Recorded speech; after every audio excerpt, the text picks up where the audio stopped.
আজকে মুশকিল করছে মুর্শিদাবাদ মেডিকেল কলেজে এখনো পর্যন্ত সম্পূর্ণভাবে মুর্শিদাবাদ মেডিকেল কলেজ চালু হয়নি।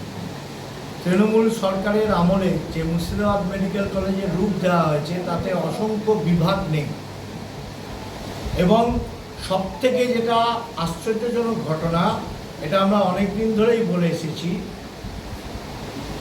হার্ট চিকিৎসার জন্য মানে কার্ডিয়াক কোনো ডাক্তার এই মেডিকেল কলেজে নেই। এরকম অনেক বিভাগের ডাক্তার নেই, এবং বিভাগের ডাক্তার থাকলেও অনেক ইনস্ট্রুমেন্ট নেই, যার জন্য সঠিকভাবে ভালো চিকিৎসা এই মেডিকেল কলেজে হয় না।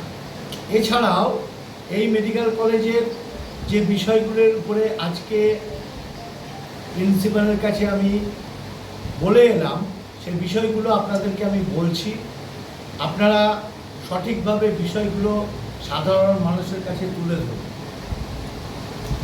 যেমন স্ক্যাভেঞ্জার স্টাফ আমাদের এই মেডিকেল কলেজে 217 জন আছে। আমাদের মুর্শিদাবাদ মেডিকেল কলেজের যেভাবে রুগী ভর্তি হয় এবং আউটডোরে রুগী দেখানো হয়, আমি বলে এলাম এই 217 জন স্টাফ দিয়ে এটা সম্ভব নয়।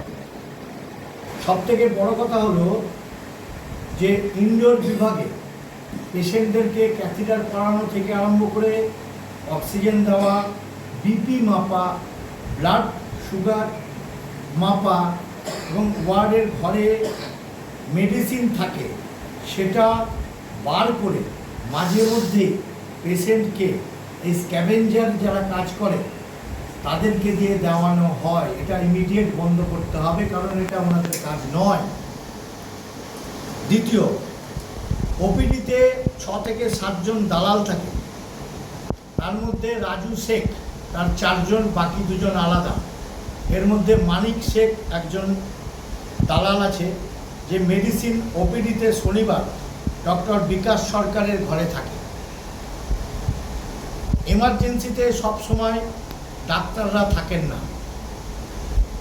বেশিরভাগ নার্সিং স্টাফ টেবিল ছেড়ে উঠতে চান না। কোনো রুগীর প্রয়োজনে স্যালাইন পাল্টানো দরকার পড়লেও সেই কাজ অন্যজনদেরকে দিয়ে করানো হয়। ওয়ার্ডের স্ক্যাভেঞ্জার ছাড়া যারা আউটডোর প্রিন্সিপাল অফিসে যারা কাজ করে তাদেরকে 2 ঘন্টা ডিউটি বাড়ানোর কথা বলেছে। ওয়ার্ড গেট পাস নিয়ে মাসিদের থাকার কথা বলা সত্ত্বেও অনেক মাসি বিনা গেট পাসে থাকে। হসপিটালে গাড়ি পার্কিংয়ের জন্য ব্যবস্থা থাকলেও সেই পার্কিংয়ে যেখানে 10টা অ্যাম্বুলেন্স থাকার কথা, সেখানে 25টার উপরে অ্যাম্বুলেন্স থাকে, যার জন্য হসপিটালে যারা বিভিন্ন চিকিৎসা করাবার জন্য রুগী নিয়ে আসেন, বা মোটর সাইকেলে আসেন, বা টুকটুকে আসেন, বিচ্ছিন্নভাবে গাড়ি রেখে দেওয়ার জন্য হসপিটাল চত্বর অপরিষ্কার অপরিচ্ছন্ন অবস্থায় থাকে। সেটা দেখার জন্য আমি প্রিন্সিপালকে বলে এলাম। আউটডোর এবং যিনি অপারেশন করবেন, প্রত্যেক সপ্তাহের প্রত্যেক ডেটে যারা করবেন তাদের নামের তালিকা ঝুলিয়ে দিয়ে আসার জন্য বলা হলো। ডায়ালিসিস বিভাগ সেরকমভাবে চলছে না, ডায়ালিসিস বিভাগ আরও সুন্দর পরিচ্ছন্ন অবস্থায় চালানোর জন্য বলে আসা হলো। কেমোথেরাপি ডিপার্টমেন্টে মাঝে মধ্যেই মানুষ ওষুধ পায় না, এই বিষয়েও প্রিন্সিপালকে জানানো হলো। এছাড়াও ব্লাড ব্যাংক সহ এমআরআই এবং সিটি স্ক্যানে প্রচুর দালাল নিযুক্ত হয়েছে, এবং একজন মানুষের এমআরআই করার জন্য 2000 টাকা করেও দালালরা নিচ্ছে। ইমিডিয়েট এই ব্যবস্থা যাতে না থাকে হসপিটালের মধ্যে, সেটাও বলা হলো। আমাদের এই হসপিটালে আইন শৃঙ্খলা দেখার জন্য যে পুলিশদের রাখা হয়েছে, সেই পুলিশদের মধ্যেও বিভিন্ন দুর্নীতির ছায়া আমরা দেখতে পেয়েছি, সেটাও আজকে প্রিন্সিপালকে বলে আসা হলো। এছাড়াও বহরমপুর মেডিকেল মুর্শিদাবাদ মেডিকেল কলেজে যে কজন ডাক্তার আছেন তারা যেন সপ্তাহে 6 দিনই তাদের নির্দিষ্ট সময়ে হসপিটালে উপস্থিত থাকেন। যিনি আউটডোর করবেন বৈকাল 4টে পর্যন্ত, সকাল 9টা থেকে বৈকাল 4টে পর্যন্ত তার চেয়ারে যেন তিনি বসে থাকেন রোগীর সেবাদান করার জন্য। এছাড়াও আউটডোর বিভাগে পরিষ্কার পরিচ্ছন্ন রাখার জন্য এবং সুশৃঙ্খলভাবে যাতে রোগীরা টিকিট কেটে ওপিডিতে দেখাতে পারে, এটার জন্য বলা হলো।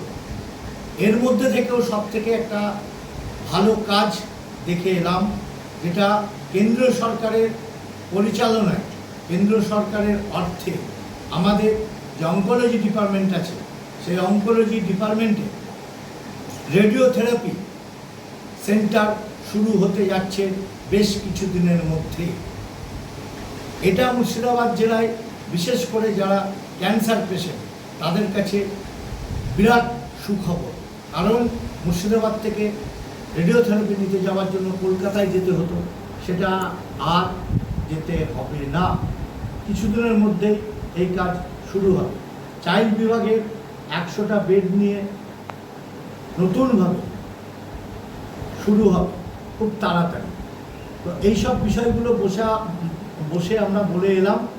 সবথেকে যেটা জরুরি ব্যাপার সেটা বলা হলো যে ডাক্তার যেন হসপিটালে 6 দিন থাকে এবং যিনি আউটডোর করবেন তিনি সকাল 9টা থেকে যতক্ষণ পর্যন্ত রুগীর টিকিট নিয়ে দাঁড়িয়ে থাকবেন তাদের চিকিৎসা যেন হয়, এবং যিনি ওটি করবেন তিনি যেন তার নির্দিষ্ট সময়ে হসপিটালে ঢোকেন এবং সেই দিনে তার যতগুলো অপারেশন করার কথা ততগুলো অপারেশন করার পরে তিনি যেন হসপিটাল থেকে যান।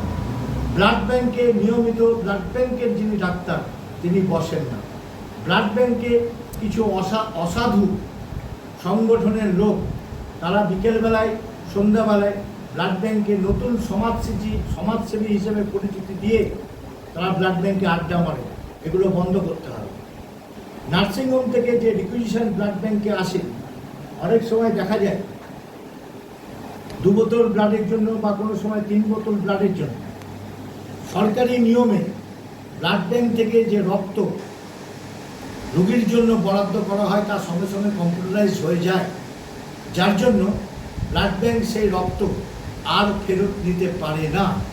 নার্সিংহোম 2 বোতল বা 3 বোতল রক্ত নিয়ে যাওয়ার পর সেই রক্ত আদৌ সেই পেশেন্টকে কতটা চালালো, কতটা বাঁচলো তার কোনো হিসাব থাকে না।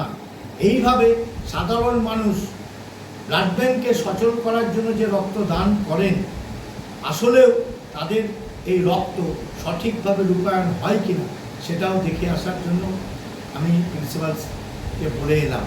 তো এরকম নানাবিধ অনেক রকমের অসুবিধা যেগুলো সাধারণ মানুষকে সম্মুখীন হতে হয়, সেগুলো যেন খুব তাড়াতাড়ি রিমুভ হয়ে যায়। এবং আমি 15 দিনের মধ্যে এই যে কাজের তালিকা দিয়ে এলাম, সেটা 15 দিন পর গিয়ে আমি রিভিউ করবো, এটাও আমি বলে এলাম। আমাদের সরকার স্বচ্ছভাবে সৎভাবে সাধারণ মানুষের সেবা যাতে হয়, সেখানে যেন কোনো অসৎ দুর্নীতিরা চান্স না পায়, সেই ব্যাপারে সজাগ। সে ডাক্তার থেকে আরম্ভ করে হসপিটালের কোনো স্টাফ যদি মানুষের সাথে খারাপ ব্যবহার করে, কোনো অসৎভাবে অর্থ উপার্জনের চেষ্টা করে, তাহলে এই সরকার সেটা বরদাস্ত করবে না, সেটা আমাদের মুখ্যমন্ত্রী বলে দিয়েছেন।